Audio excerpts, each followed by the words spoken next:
Ever since the first studies of the Great Pyramid in Egypt have been made, researchers have been amazed at the mathematical knowledge that is encoded into the Great Pyramid, the measurements that are used in it. Even the placement of the Great Pyramid has aroused great interest among Egyptologists. Picture this. A video racks up 11 million views in 4 days. The claim is simple and electric. An artificial intelligence system with no academic career to protect has just done what 2 centuries of archaeologists couldn't. It found the truth about who built the Great Pyramid. Comment sections fill with the same word over and over. Finally, but here's the problem nobody in that comment section stopped to ask. What did the AI actually analyze, and does the math hold up when you check it yourself? That question is where this story really begins. And it's a question worth taking seriously, because the answer says as much about how information spreads today as it does about a monument that has stood on the Giza Plateau for over 4,000 years. In early 2025, screenshots began circulating of conversations with Grok, the AI chatbot built by Elon Musk's company xAI. In these exchanges, users prompted the system with leading questions about pyramid construction, and Grok responded with lists of anomalies, precision tolerances, mathematical ratios, toolmark inconsistencies, framed as evidence that the conventional explanation for the pyramids is incomplete. Clipped, captioned, and set to dramatic music, these screenshots became some of the most shared archaeology content of the year. The videos built around them describe the process as if Grok were granted unrestricted access to some secret trove of archaeological data and independently uncovered a conspiracy that professional Egyptologists had spent a century suppressing. That framing is worth pausing on, because it isn't how large language models actually work. Grok did not conduct field surveys. It did not run new laser scans of the Giza Plateau. It did not excavate anything or handle a single stone. It generated text based on patterns already present in its training data and shaped by the exact wording of the prompts it was given, the same way any chatbot does. When a user asks a leading question built around cherry-picked statistics, the system tends to produce an answer that validates the premise baked into the question. That's not a revelation. That's simply how these tools behave by design, and it's the first thing any honest telling of this story has to say plainly before getting into the more interesting part. None of that means the underlying anomalies people keep citing are fake. Some of them are real, well-documented, and genuinely debated by scholars who have spent entire careers studying stone, mortar, and star charts. The mistake isn't in noticing these details. Many of them are genuinely fascinating. The mistake is treating a chatbot's summary of them as new proof of anything. So let's walk through what's actually there, piece by piece, and hear from the people who've spent decades studying this material directly. Start with the number everyone quotes first. The base of the Great Pyramid, leveled to within about 2 centimeters across a span of over 200 meters. That figure comes from real survey work, most notably from Mark Lehner, the archaeologist who has led the Giza Plateau mapping project for decades, and from earlier precision surveys dating back to the 1880s. It is, by any measure, an extraordinary engineering achievement for its era. But extraordinary and inexplicable are 2 very different words, and Egyptologists have spent a long time reconstructing plausible methods for achieving exactly this kind of accuracy. Lehner and others have pointed to a technique using a shallow network of water-filled trenches cut around the perimeter of the construction site. Because water naturally finds its own level, workers could mark a consistent horizontal reference line around the entire base before construction even began, then cut the surrounding bedrock down to match that line with repeated checks. Combined with sighting instruments, wooden squares, and a willingness to verify the work again and again over months, this method doesn't require modern technology. It requires patience, redundancy, and generations of accumulated craft knowledge. It's true that experimental archaeology hasn't perfectly replicated Giza's exact tolerance in every controlled test, and it's worth being honest about that gap rather than pretending it's been fully solved on a laboratory bench somewhere. But a gap in modern replication is not the same thing as evidence of an unknown ancient technology. Many ancient techniques are difficult to replicate precisely because the original builders had years, thousands of coordinated workers, and an entire cultural tradition of stoneworking that a small modern experimental team, working for a few weeks with limited resources, simply cannot match. The astronomical alignment tells a similar story. The pyramid's 4 sides align to true north within just a few arc minutes, a level of accuracy that sounds almost impossible without satellites. Egyptologists, including Kate Spence, who published a well-known study in the journal Nature in the year 2000, have proposed specific and testable methods for achieving this. Spence's theory involves observing 2 circumpolar stars over the course of a single night, tracking their apparent rotation around the celestial pole to triangulate true north without any instrument more advanced than a plumb line and a sighting rod. Her method has itself been debated, refined, and challenged by other researchers in the decades since, which is exactly how legitimate scientific inquiry is supposed to function. Not through silence, and not through unanimous agreement, but through open argument, testing, and revision published in peer-reviewed journals where anyone can check the reasoning. That ongoing academic disagreement is often what gets mistaken online for suppression or a cover-up. It isn't suppression. It's the field simply doing its job, slowly and carefully, the way real science tends to move. Now to the mathematical ratios, the golden ratio, the appearance of pi in the relationship between the pyramid's height and its base perimeter, and similar claims that circulate endlessly online. These ideas have actually circulated since at least the 19th century, associated originally with a British publisher named John Taylor and later popularized extensively by the pyramidologist Charles Piazzi Smith, who held the position of Astronomer Royal for Scotland.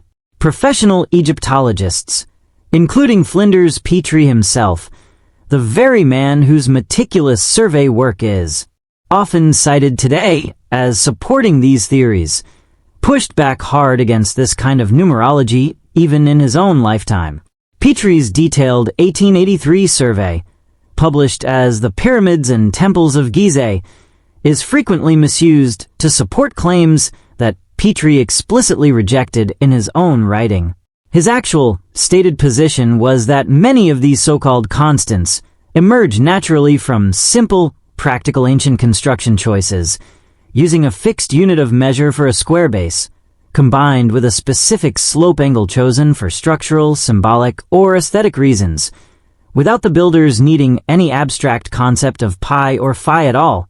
A ratio can appear in a structure's final proportions, without anyone involved in the design ever having consciously defined that ratio as a mathematical constant.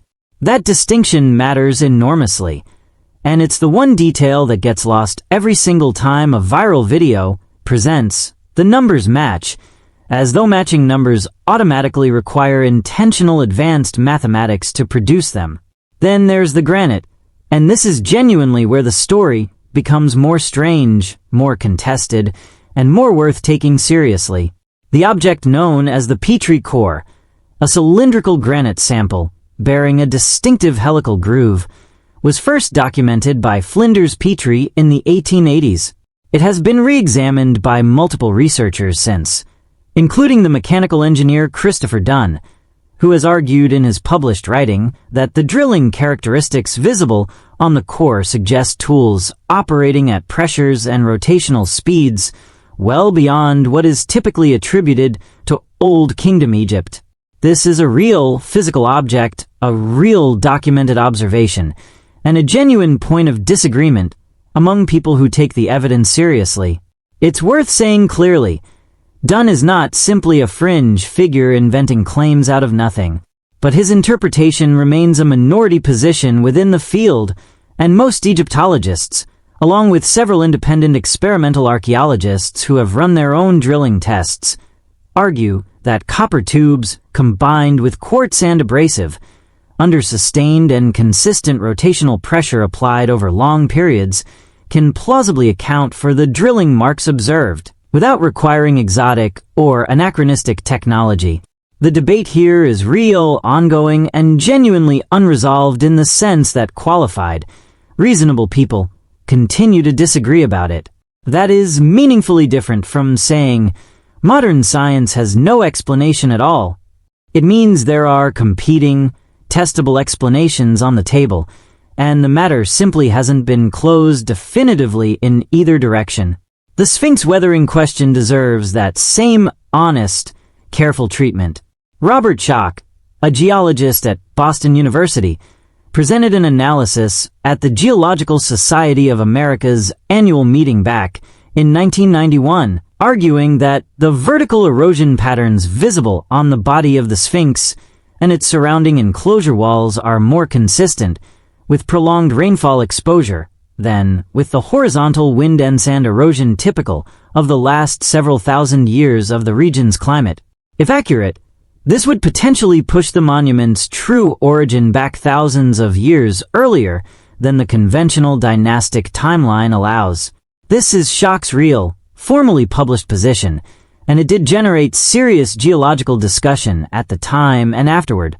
It also generated serious, sustained pushback, not only from Egyptologists, but from fellow geologists, including the geologist James Harrell, who has published detailed rebuttals arguing that the weathering patterns Schoch identified can be explained by softer limestone layers eroding unevenly, even under the region's documented historical rainfall events during the early dynastic period itself, without requiring an entirely pre-dynastic construction date. Schoch's theory has never been accepted by the majority of geologists or Egyptologists who work on the Giza Plateau, and it hasn't been definitively disproven either. It sits genuinely and honestly in the category of a minority scientific opinion, interesting, contested, still unresolved after more than 3 decades of argument, but not confirmed by anyone, and certainly not confirmed by a chatbot summarizing decades-old debates as though they were breaking news. What's easy to miss inside all the viral framing is just how much solid, unglamorous physical evidence actually supports the conventional dynastic-era construction timeline, evidence that rarely appears in these videos, precisely because it doesn't produce dramatic screenshots or gasp-worthy numbers. In 2013, the French archaeologist Pierre Taulet and his excavation team discovered a remarkable set of papyri at Wadi al-Jarf, an ancient port site on the Red Sea coast. Among the finds was the oldest inscribed papyrus ever recovered in Egypt, the logbook of an official named Mirror, dating precisely to the reign of Khufu himself.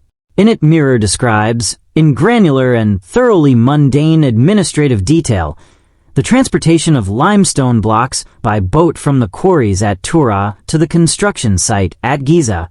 It reads like a shipping manifest, not a legend. It is contemporary to the construction. It names a specific official, it names the specific pharaoh, and it directly documents a functioning labor and logistics operation tied to the Great Pyramid's construction. Alongside this discovery, excavations led by Mark Lehner and by the Egyptian archaeologist Zahi Hawass at the workers' settlement south of the Giza Plateau have uncovered bakeries, breweries, evidence of medical treatment for healed bone fractures among laborers, and extensive administrative records. None of this points to anonymous slave labor, as older popular myths once claimed. It points instead to a rotating, fed, housed, and medically cared for workforce, organized under centralized state control. None of this evidence makes the pyramid's precision any less impressive. If anything, it makes the achievement more impressive, because it replaces a vague, unexplained mystery with the far more remarkable story of real, identifiable people accomplishing something extraordinary through organization, skill, and sustained collective effort. So, where does that leave the actual question posed by the viral title that started this conversation? Did an AI system finally reveal who built the pyramids? The honest answer is no, and not because the underlying mystery has been fully and completely resolved, but because Grok did not conduct any original research capable of resolving it. What the chatbot actually did was compress decades of already published, already debated scholarly material, some solidly mainstream, some genuinely fringe, into a single confident-sounding narrative, stripped almost entirely of the nuance, disagreement, and honest uncertainty that actually define this field of study. The tool marks on the granite core remain a real and unresolved point of scholarly debate. The Sphinx weathering question remains a real minority position within the field of geology. The mathematical ratios are, for the most part, well explained by simpler and more practical ancient construction methods, even though a handful of specific relationships remain genuinely striking and worth further study. And the core of the conventional model, that the pyramids were built by organized, skilled, state-supported dynastic Egyptian labor over a period of roughly 2 decades, is supported by an enormous and steadily growing body of physical evidence, including contemporary written records discovered as recently as 2013. Maybe the most important thing this whole story reveals isn't really about ancient Egypt at all. It's about how quickly a plausible-sounding AI-generated answer, dressed up in the confident language of unbiased analysis, can now outrun the much slower, much more careful process of actual scholarship, the years of surveys, the peer review, the decades spent arguing carefully over a single groove cut into a piece of granite. That process is unglamorous by design. It rarely produces a clean, satisfying answer that fits neatly into a 90-second video. But it remains the only process that has ever actually moved us closer to the truth, one contested claim at a time, one re-examined artifact at a time, one newly discovered papyrus at a time. The Great Pyramid still stands on the Giza Plateau exactly as it has for over 4,000 years, entirely indifferent to the arguments made in its name by pyramidologists, engineers, geologists, and now chatbots alike. The measurements haven't changed. The stone hasn't changed. What has changed, and changed dramatically, is how fast a compelling story can now travel across the world before anyone bothers to check whether it's actually true. And in the end, that gap between how quickly we can share a claim and how slowly we're willing to verify one might be the real anomaly worth investigating.